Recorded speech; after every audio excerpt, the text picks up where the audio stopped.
Isang pinagpalang hapon po sa bawat isa. Ayan, kamusta po kayong lahat? At dalangin ko po na nasa maayos po kayong kalagayan. Ngayon po, nandito muli tayo sa ating Bible study every 4 p.m. dito sa Rema Pills. Amin po. At ako po ay nagagalak muli na makasama ko po kayo ngayong hapon. Pero bago po ang lahat, bago po natin i-start yung ating pag-aaralan, hinihiling ko po ang bawat isa na tayo po ay yumuko at tayo po ay manalangin. Samahan niyo po akong mag-pray po sa hapong ito. Halleluya, Panginoon, nagpapasalamat kami, Panginoon, sa hapong ito. Tinataas namin, Lord, yung Bible study namin sa hapong ito. Malaya ka, Panginoon, na kumilos. Malaya ka, Panginoon, na maghari sa hapong ito, Panginoon. Ano man, Panginoon, Lord, yung mapapakinggan namin na mga salita mo, Panginoon, magbigay encouragement, magbigay paalala ito sa amin, Panginoon. Salamat o Diyos, patuloy, Panginoon, na ikaw yung maitaas sa hapong ito, Panginoon. Salamat sa lahat ng kapurihan, pasasalamat at pagsamba sa pangalan ng aming Panginoong Sus. Amen. Amen. Ayun po, magandang hapon pong muli sa inyong lahat. Welcome po. Ngayon po, kahapon, nagkaroon po tayo ng bagong topic na in-start po sa atin ng ating pastor. Ngayon, alam ko po na meron tayong nakuha. Amin po. Ang isang bagay na yung topic po natin, sabi niya, yung title na pinag-aaralan natin, ang sabi niya, What Every Soul Must Know Before It's Too Late. Ngayon, tayong mga Kristiyano, nung si Jesus po ay nandito sa mundong ito, ang isang ministry niya ay yung mag-abot ng mga kaluluwa, mag-share ng mga kaluluwa. Ngayon, nung si Jesus po ay namatay sa krus, nandun na siya sa langit, nag-iwan siya sa atin ng isang misyon na yun yung dapat nating gawin. Ayun yun, yung ibahagi sa mga tao ang salita ng Panginoong Sus. Ngayon kasi, ito yung isang trabaho po natin. Ito yung isang bagay na dapat gampanin ng isang mga mananampalataya. Alam niyo po, kaya tayo nakakilala, kaya tayo naging Kristiyano, nakilala ang Panginoong Sus kasi hindi lang nakakilala, kundi ang isang bagay na purpose kung bakit tayo nakakilala ay yung magkaroon tayo ng misyon. Ano yung ibahagi yung salita niya. Kaya nga sabi niya na go ye and make disciple. Yan yung isang trabaho natin. Kung tayo ay mananampalataya, tayo ay Kristiyano, trabaho po natin yan. Amin po, may purpose kung bakit tayo nakakilala. Ano yun, ibahagi din natin sa mga tao yung salita ng Panginoong Sus. Kasi alam nyo po, bago may mangyari sa isang tao or bago mahuli ang yung isang tao, magpapadala ang Diyos, magpapadala si Lord ng isang manggagawa doon sa isang tao para para mabahaginan ng salita ng Panginoong Sus at para masabi doon sa isang tao na mahal sila ng Panginoong Sus. Kasi ayaw ng Panginoon na yung isang tao mapahamak. Ayaw ng Panginoong Sus na yung isang tao ay mapunta doon sa kapahamakan. Kaya nga nandito tayo para gamitin ng Diyos para sabihin doon sa isang tao na hindi alam ang salita ng Diyos, na hindi alam yung pag-ibig ng Panginoong Sus. Nandito tayo para gamitin at sabihin doon sa mga tao. Amin po, kasi bago may mangyari sa isang tao, magpapadala ang Diyos ng isang manggagawa para sabihin sa kanya na mahal sila ng Panginoong Sus. Amin po. Kaya maging willing lang tayo, maging available lang tayo na magpagamit sa ating Panginoong Sus. Amin po.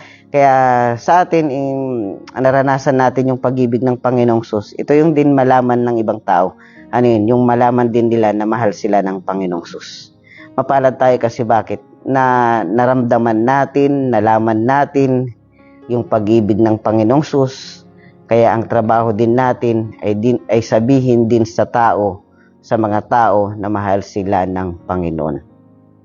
Kasi pag naramdaman nila yung pag-ibig ng Panginoong Sus, maliliwanagan ang isipan ng mga tao.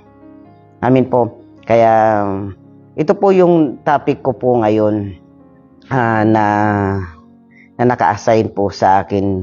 Kahapon po yung 1 hanggang 3, ngayon naman po sa akin ay yung 4 hanggang 6. Ito po yung number 4. Ang number 4 po, sabi niya, judgment is real. Sabi niya, every soul will give an account. Dito po sa Hebreo chapter 9 verse 27. Alam ko po na familiar sa atin yung na ito, yung verse. Sabi niya, itinakda sa mga tao ang mamatay ng minsan at pagkatapos nito'y paghuhukom ng Diyos. Nakuha niyo po mga kapatid, ang buhay natin ay hiram lang. At hindi natin alam kung kailan ito kukunin. At ang buhay natin ay isa lang. Ano man yung ginagawa natin dito sa mundong ito, mabuti man o masama, haharap tayo sa Panginoon. Lahat ng tao ay haharap sa Kanya. So napaka-importante na malaman ng mga tao na habang malakas pa, habang buhay pa, kasi hindi natin alam kung kailan tayo mawawala sa mundong ito eh. Hindi natin alam kung hanggang kailan yung buhay natin. Hanggang kailan tayo mananatili sa mundo. Kasi hindi tayo mananatili sa mundong ito na panghabang buhay. Hindi. Merong hangganan. So, hindi natin alam kung kailan. Kaya dapat malaman ng isang tao na bago mawala, dapat yung buhay niya ay ipagamit sa Panginoon. Ang purpose kung bakit tayo nabubuhay sa mundong ito, syempre, magpaglingkuran ng Panginoong Sus. Ang purpose kung bakit tayo nananatili sa mundong ito ay para sumunod sa Kanya. Kaso yung iba ay hindi. So dapat malaman ng isang tao na kung gaano kahalaga yung buhay na meron tayo na andun sa Panginoong Sus. Kasi yung iba, buhay, hanggat nabubuhay sila, hanggat andito sila, minsan inilalaan nila yung buhay nila doon sa mga bagay na hindi kalooban ng Diyos. Yung buhay na malayo sa Panginoon. Alam naman natin na kumbaga mahirap yung buhay sa mundong ito na wala ang Panginoon. Kasi ang hirap pag nawala yung isang tao sa mundong ito at hindi nakakilala sa Panginoon ay i-judge yan. Amen po. Sabi ko nga po, mabuti man or masama, haharap tayo sa Panginoon. Ipagsusulit natin lahat ng bagay na ginawa natin sa Kanya. So anong dapat natin gawin hanggat andito tayo sa mundong ito? Hanggat buhay pa tayo. So anong dapat natin gawin hanggat andito pa tayo? Kasi binibigyan tayo ng Diyos ng chance. Kasi ayaw niya na sabihin na, ayaw ng Diyos na isumbat natin sa Kanya na, Lord, wala naman nag-share. And, Lord, hindi ko naman nalaman yung pagmamahal mo, hindi ko nalaman yung kabutihan mo. Ayaw ng Diyos na maranasan ng isang tao yung bagay na yun. Kaya nga binibigyan tayo ng chance, ng Diyos ng chance na mabuhay sa mundong ito para makilala natin siya. Kasi kung hindi natin papakinggan yung mga bagay na sinasabi sa atin ng ating mga, kumbaga, nagsishare sa atin at hindi natin alam na after pala ng buhay natin dito ay may paghuhukom, kung hindi natin papakinggan, hindi natin malalaman. Amin po. Kaya ang isang bagay na dapat na malaman ng isang tao na ang buhay natin na kung andon sa Panginoon ay mabuti. Na kung yung malaman ng isang tao na pag pag naglingkod sa Panginoong Sus ay maganda. Hindi lang yung kasiyahan sa mundong ito hanggat nabubuhay tayo. Kasi yung iba, may pera na, gusto pang yumaman, may ganito na, gusto pa rin magkaroon ng ganito. Dapat malaman ng isang tao na yung kung gaano kasaya na maglingkod sa Panginoon. Kasi pag nawala tayo, hindi naman pusa yung buhay natin, isa lang ang buhay natin. Pag nawala tayo, paghuhukom na agad. Namin po, mapalad yung iba pa kasi minsan may nalalaman na kahit ano ba yung ilang beses ng na aksidente ay hindi pa nawawala kasi binibigyan ng Diyos ng chance. Na gusto ng Diyos malaman niya na yung katotohanan bago mawala. Kasi mahal ng Diyos yung isang tao. Ayaw niya na mapahamak tayo. Ayaw niya na kumbaga hindi natin ayaw ng Diyos na yung isang tao hindi niya malaman yung katotohanan. Kaya wag nating sayangin yung buhay na meron tayo ngayon. Amin po, habang malakas pa tayo, habang bata pa tayo, habang kaya pa natin, maglingkod tayo sa Panginoon. Amin po. Kumbaga, kahit may nararamdaman, maglingkod sa Panginoon. Kahit madaming pinagdadaanan, maglingkod sa Panginoon. Huwag nating sayangin. Huwag natin ilagay yung buhay natin dun sa ikakapahamak natin. Ilagay natin yung buhay natin dun sa kamay ng Panginoong Sus at sigurado yan safe. Ito yung isang bagay na malaman ng isang tao. Amin po, na ang buhay natin ay isa lang. Hiram lang. So dapat yung buhay na meron tayo ay paggamit ito sa Panginoon. At pag pinagamit ito sa Panginoon, magiging maayos ang buhay natin. At wala yung hindi tayo kakabahan paghaharap tayo sa Panginoon pag nakilala natin siya kasi alam natin na maliligtas tayo. Kaya kahit i-judge tayo ng Panginoon, alam natin na maliligtas tayo kasi naglingkod tayo sa Kanya. Kaya ulitin ko po, huwag natin sayangin. Huwag natin sayangin yung anumang meron tayo, yung buhay. Kasi ito ay mahalaga sa harapan ng Panginoong Sus. Mahalaga yung buhay natin sa Kanya. Kaya tayo nilikha kasi para maglingkod sa ating Panginoong Sus. Amin po. Ito po yung number 2 na pag-aaralan natin. Sabi niya, heal excess.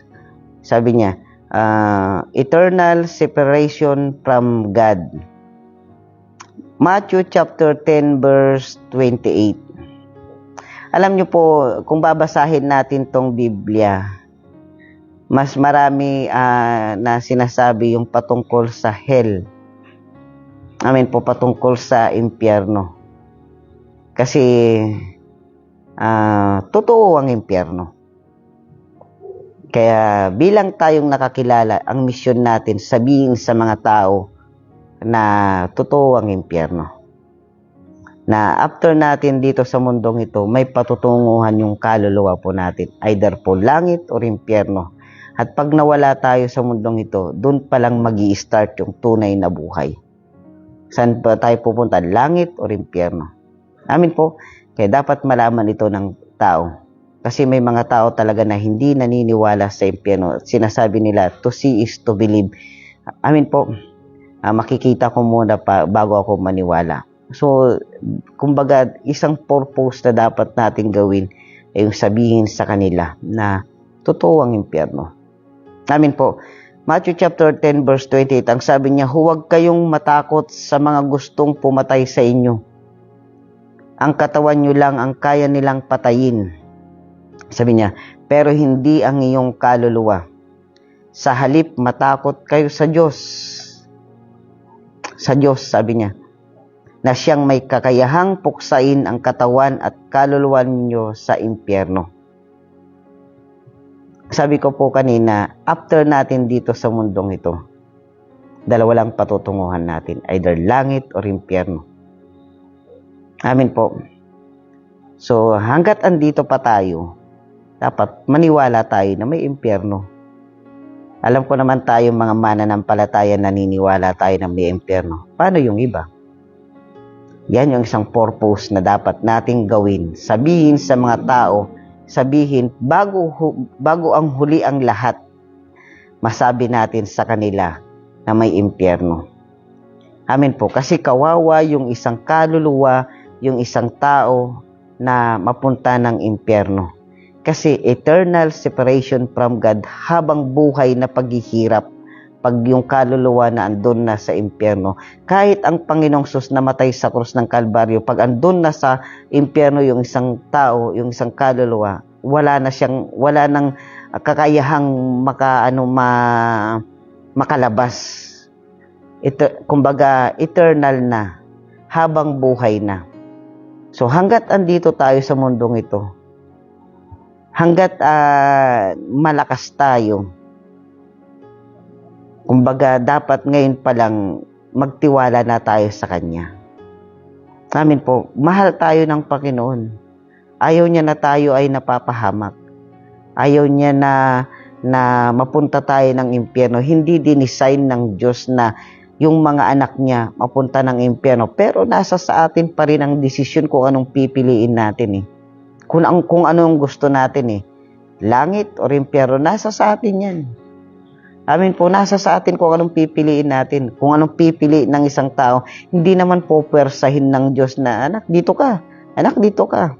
Sasabihin niya sa atin. May gagamitin siya na tao na sasabihin sa isang tao na totoo ang impyerno. Pero nakadepende pa rin sa tao kung paniniwalaan niya ito or hindi. Pero kung babasahin natin itong Biblia, ang impyerno ay totoo. Amin po. Kaya ngayon pa lang maniwala tayo na ang impyerno ay totoo. At ang impyerno, yung isang kaluluwa nandun na sa impyerno, wala nang kakahiyahang makalabas habang buhay na paghihirap. Kung ano yung nararanasan natin dito sa mundong ito na sakit, kirot, mas doble ang mararanasan natin sa impyerno. Pero pag doon sa langit, wala nang paghihirap. Although nakakaramdam tayo ng hirap dito, pero pag napunta tayo ng langit, wala nang paghihirap po dyan. Kaya kung pipiliin natin, mas piliin natin yung buhay na walang hanggan na kasama ang Panginoong Sus. Amin po. Ito po yung number 6 na pag-aaralan po natin. Ang sabi niya, Jesus is the only way. Sabi niya, no one comes to the Father but by Him. John chapter 14 verse 6. Sabi niya, sumagot si Jesus, ako ang daan, ang katotohanan at ang buhay. Walang makakarating sa Ama kung hindi sa pamamagitan ko. Amin po, sabi niya, walang ibang makakapagligtas sa atin. Walang ibang makakapagligtas sa atin kundi si Jesus lang. Hindi religion. Kasi kung religion yung basihan para maligtas tayo, ano yung purpose ng pagkamatay ni Jesus sa krus? Kaya si Jesus lang ang daan para maligtas tayo. Amin po, nalaman natin yung katotohanan, nalaman natin yung tunay na daan, at dapat malaman din ng mga tao na si Jesus ang daan, ang katotohanan, at ang kaligtasan ng isang tao. Amin po. Gusto ng Panginoong Sus na maligtas tayo. Piliin lang natin yung daan na tungo kay Jesus. Kasi kung pipiliin natin ang Panginoong Sus, makakasigurado po tayo na maliligtas tayo at makakasigurado tayo na hindi tayo mapapahamak. Kasi gusto ng Panginoong Sus na yung mga anak niya, makapiling niya. Hindi tayo magiging permanent sa mundong ito at hindi dito yung tahanan natin. Ang tunay na tahanan natin ay walang iba kundi doon sa langit. Kaya kung pipiliin natin ang Panginoong Sus, kung pipiliin natin siya, sigurado po yan, hindi tayo mapapahamak. Bitin ko po, si Jesus ang daan at ang katotohanan, walang ibang makakapagligtas sa atin kundi si Jesus lang. Hindi po religion. Kung babasahin natin dito sa Biblia, walang religion na makapagliligtas sa atin. Dapat malaman ng isang tao to bago huli ang lahat. Amin po. Kasi kung ang sino mang sumampalataya saan, hindi naman sa religion, kundi sa Panginoong Sus, sabi niya, hindi mapapahamak, kundi magkakaroon ng buhay na walang hanggan. So, dapat magkaroon tayo ng relasyon, ng pananampalataya sa ating Panginoong Sus. Amin po. So, yun lamang po yung may babahagi ko po sa inyo at maraming salamat po at pagpalain po tayo ng Panginoong Sus. Yuko po tayong lahat at tayo po ay mag-pray. Panginoon, nagpapasalamat kami, Panginoon, sa oras na ito, Panginoon. Salamat sa mga salita mo, Panginoon, na aming napakinggan sa hapong ito. Lord, dalangin ko, Panginoon, patuloy mong pagpalain ang buhay ng bawat isa at ang buhay ng mga taong nakikinig sa mga live namin, Panginoon. Salamat o Diyos, Ikaw yung maidakila, mapurihan sa lahat ng bagay. Salamat o Diyos sa lahat ng kapurihan, pasasalamat at pagsamba sa pangalan ng Panginoong Sus. Amen, amen. Maraming salamat po at pagpalain po tayo ng Panginoong Sus.